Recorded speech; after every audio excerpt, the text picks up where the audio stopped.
এক ফেরেশতার সাথে ওনার বন্ধুত্ব হয়েছিল, বলেছিলেন আমি আকাশ দেখতে চাই, আল্লাহর কাছে অনুমতি চাই। আল্লাহ বলল ঠিক আছে, ইদ্রিসকে আকাশে ঘুরাও।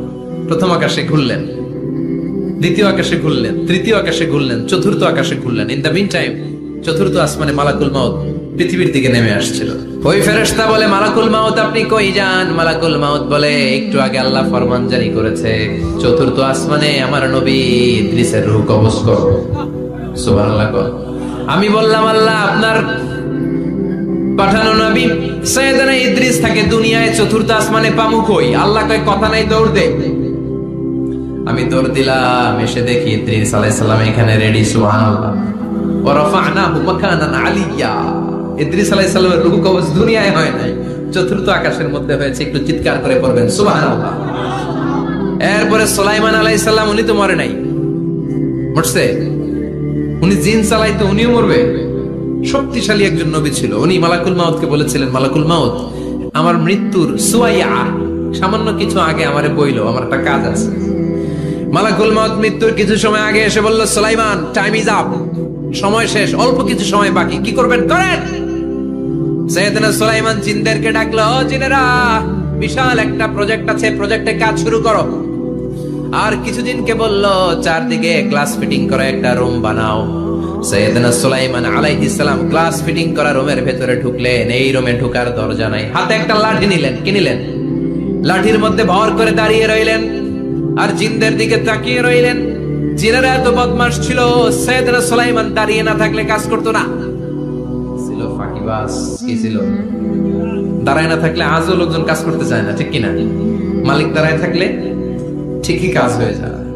সুলাইমান আলাইহিস সালাম লাঠির মধ্যে ভর দিয়ে দাঁড়িয়ে রইলেন আর বললেন কাজ করো। জিনেরাও কাজ শুরু করলো। ওদিকে মালাকুল মাউত এসে বলে, ও সুলাইমান সময় তো শেষ। সুলাইমান বলে, সমস্যা নাই, রূহ কবজ করে। উনি লাঠির মধ্যে ভর দিয়ে দাঁড়িয়ে রইলেন।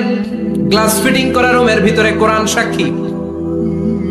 মালাকুল মাউত ওইভাবে লাঠিতে ভর দেওয়া অবস্থায়, দারুণ অবস্থায় সাইয়েদনা সুলাইমান আলাইহিস সালামের রূহ কবজ করে নিলেন। উনি এমন ভাবে দাঁড়িয়েছেন, রূহ চলে গেল, লাশ হয়ে দাঁড়িয়ে রইলেন। লাঠির মধ্যে দাঁড়িয়ে আছেন, জমিনের মধ্যে লুটিয়ে পড়ে নাই। সুবহানাল্লাহ। জিনগুলো দূর থেকে ভাবলো বস তো দাঁড়ায় আছে। কে দাঁড়ায় আছে? জিনেরা মনে করছে বস দাঁড়ায় আছে, কাজ করতে হবে। করতে করতে পুরা প্রজেক্টের কাজ শেষ। ইন দ্য মিন টাইম ঝিঝি পোকা, উই পোকা, যে পোকা কাঠ খেয়ে ফেলে, এই কাঠ খাওয়ার পোকা সুলাইমান আলাইহিস সালাম লাঠির ভেতরে ঢুকে লাঠিও খেয়ে ফেলেছে। সাইয়েদনা সুলাইমান আলাইহিস সালাম ধপাস করে জমিনে পড়েছে। আর জিনেরা কয়, হায় হায়, খালি খালি কাম করছে এতদিন। সুবহানাল্লাহ কইবেন না?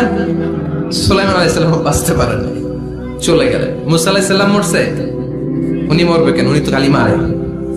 মরছে এক থাপ্পড়ে ফেরাউনের বাবুর্চি নাই। মুখের আগে হাত চলতে কয়েকজন, এর মধ্যে মুসা আলাইহিস সালাম আছে না নাই? মালাকুল মাউত মানুষের আকৃতিতে অনুমতি না নিয়ে ঘরের ভেতরে ঢুকে গেল। ঢুকে বলে, আনা মালাকুল মাউত, আমি মৃত্যুর ফেরেশতা। তো কি চাও?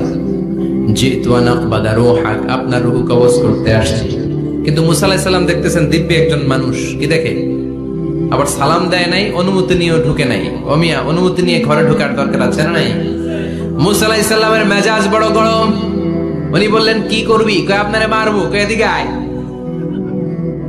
মালাকুল মাউত মনে মনে ভাবে, এতদিন সব মানুষগুলো আমারে দেখলে দিত দৌড়, আজকে মনে হয় আমারে দিতে হবে দৌড়। এক পা আগায়, দুই পা পেছায়, সাহস করে সামনে গেলেন। আবার মুসা আলাইহিস সালাম দিলেন এরকম থাপ্পড়। ফাসাক্কাহু ফাফাকু আইনা, বুখারীর বর্ণনা, এক থাপ্পড়ে চোখ নাই। ঠিকই মালাকুল মাউত দৌড়।